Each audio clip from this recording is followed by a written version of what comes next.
Hello, YouTubers. Welcome to Level-Headed News. I'm your host, Brenda. This is the third episode that I have for you today, and the final one, unless there's some breaking news or something later.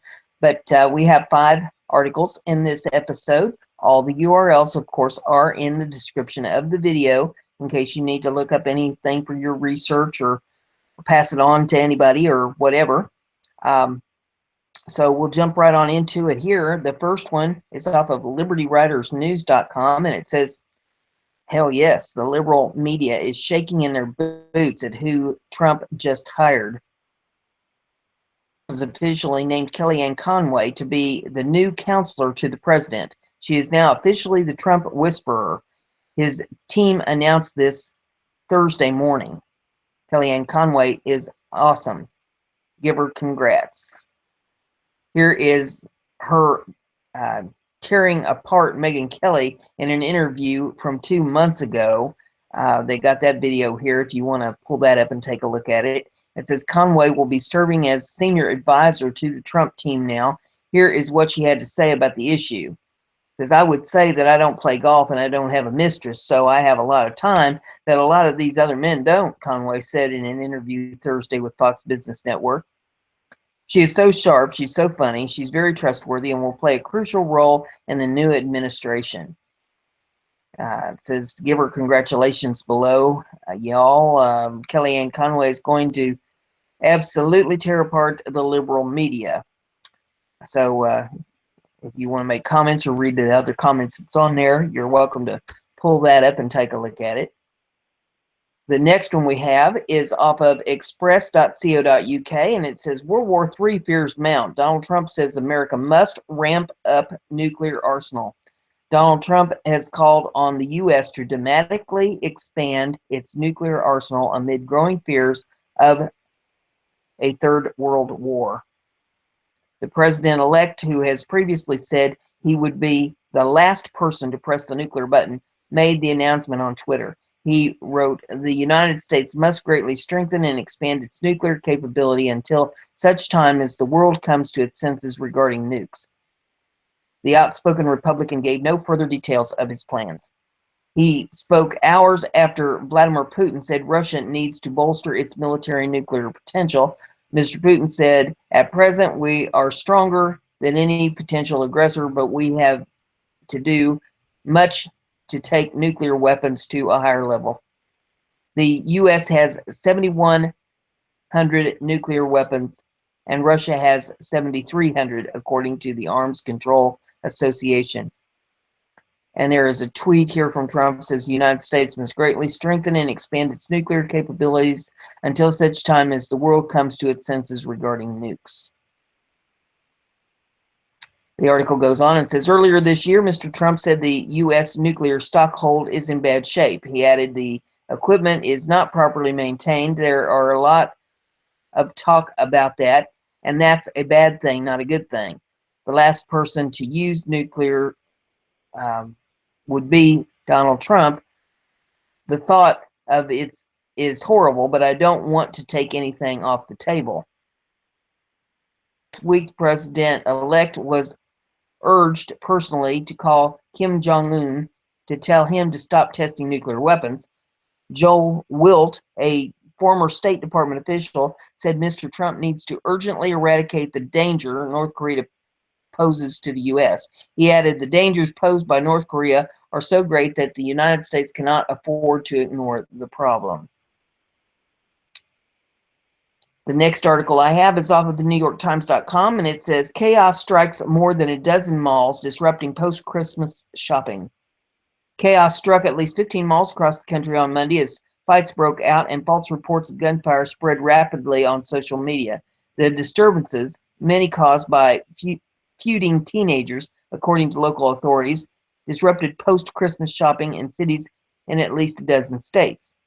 In Elizabeth, New Jersey, panic broke out at the Mills at Jersey Gardens when a person shouted gun in response to a chair being slammed after a fight, according to a Twitter post by Mayor J. Christian Bolwage. And he has a tweet here. It says a total of 8 to 10 people were injured today with non-life-threatening injuries and were treated on the scene. The article continues with at the Cross Creek Mall food court in Fayetteville, North Carolina, a group of teenagers scuffled around 4:45 p.m., resulting in that mall's closing, the Fayetteville Police Department said in a statement. Despite receiving several 911 calls about gunshots, the police could not confirm that any were fired inside or outside the mall. In Chattanooga, Tennessee, around the same time, 20 fireworks were set off at the Hamilton Place Mall, the mall said on Twitter. Fights broke out at two Memphis malls, according to local reports. One led to the closing of the Oak Court Mall, and another at the nearby Wolf Chase Galleria resulted in several 911 calls about shots fired, the Commercial Appeal reported. Somebody yelled gun, and youth stampeded through the mall. Deputy Chief Terry Landrum of the Memphis Police Department told the paper about the episode at the Wolf Chase Galleria, noting that that similarly to the melee at Oak Creek, melee at Oak Court. Like authorities elsewhere, he could not say whether there were any connections between the chaotic episodes across the country. The police in Aurora, Colorado, said they did not think a disturbance that forced the closing of town center at Aurora was related to another episode about 1,000 miles away at the Fox Valley Mall in Aurora, Illinois. As in Fayetteville, the chaos at town center in Aurora began with food court fight at 4:45 p.m., the police said in a statement. Several other fights broke out, with the crowd growing to about 500 people, they said. No serious injuries were reported, and 5 juveniles were arrested. The police in Tempe, Arizona, dispelled claims of gunfire after a similar outbreak at the Arizona Mills Mall. Next article is off of Liberty Writers News, and it says, urgent. Top Air Force General has a message America needs to hear. America Air Force is in some really big trouble, folks. Not only have they been stretched thin on their budget, now it turns out that they desperately need 30,000 new recruits immediately. The shocking revelation came yesterday from the Air Force Chief of Staff, General David Goldfein. We just got too small too fast, and we've got to grow. General David Goldfein, the Air Force Chief of Staff, told USA Today on Wednesday, we're at a risk level I'm not comfortable with. The U.S. military, and the Air Force in particular, has been stretched extremely thin recently with a combination of cutbacks by Obama as well as the constant threat of ISIS. This is not good. NATO has been using us as the world police, and we don't get a damn thing in return. President-elect Donald Trump has some big plans to change that, but he needs our help. If you think it's time for the United States to start putting America first, voice your support and share this page, it says. And there is video in this if you want to check out the general and what he has to say there. And the final article that I have in this episode is off of humansarefree.com, and it says Germany plans to fine Facebook $500,000 for every fake news item not removed. Germany is planning to impose hefty fines against Facebook for each time it fails to remove fake news from its site within 24 hours. The fines will be whopping, actually it's in pounds there, I guess, 500,000 pounds for every item falling into false or hate speech categories.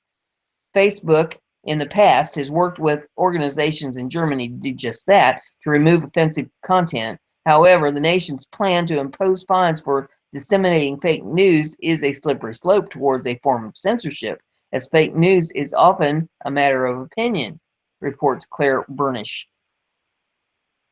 The move is partly in response to fears that fake news posts could have an effect on the German parliamentary elections taking place in 2017, according to the Financial Times. Facebook has repeatedly said since the November 8th election of Donald Trump in the U.S. that fake news on its site, which has roughly 180 million users in the U.S. and Canada, could not have affected the election, the courts reported. The Facebook blame very quickly led to a finger pointing of the cause of fake news towards those in independent, alternative, and right-viewed media outlets, rather than considering the inadequacies of an election enabling a Donald Trump presidency. Now Germany is worried about their own elections. Deutsche Welle conveyed that victims of hate speech and fake news under the German plans could contact Facebook requesting immediate action. If action isn't taken within the 24-hour period, the fine would be imposed. Arguably, this leads to the fake news question. What is considered fake news? Will this amount to a blatant censorship of all ideas not in lockstep with the neoliberal establishment, Bernish asked, and rightly so.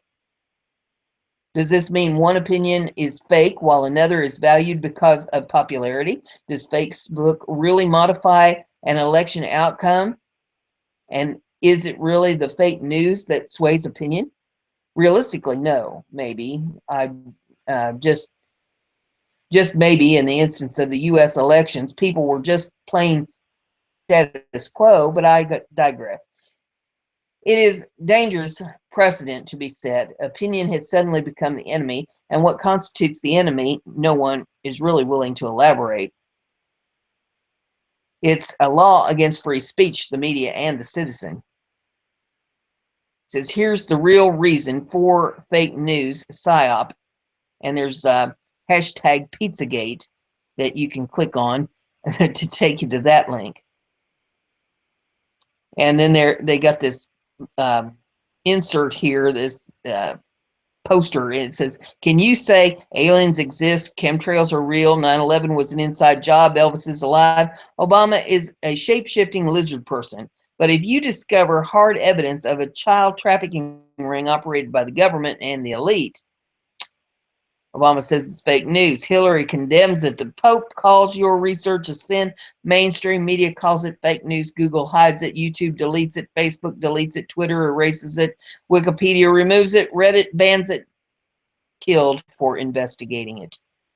The elite scramble to orchestrate the greatest cover-up of all time. We wish this was fake news. Hashtag Pizzagate. Publishing truthful content is always the end goal for a journalist worth their salt. Sometimes they make mistakes. Sometimes the report isn't favorable. And yes, some are blatantly dishonest. But by what tools, opinions, and methods is fake news determined?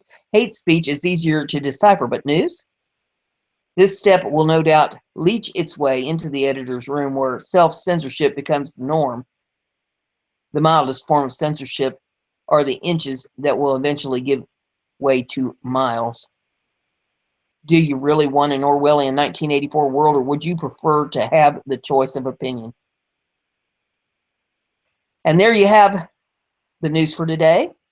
If you like what we're doing, give it a thumbs up, share it around so everybody gets to hear the real news while we still have an opportunity to get it out. Be sure you subscribe and click the little bell beside the subscribe button. Check the little box so that you get email alerts when I put out shows. We'll see you later. Have a great day.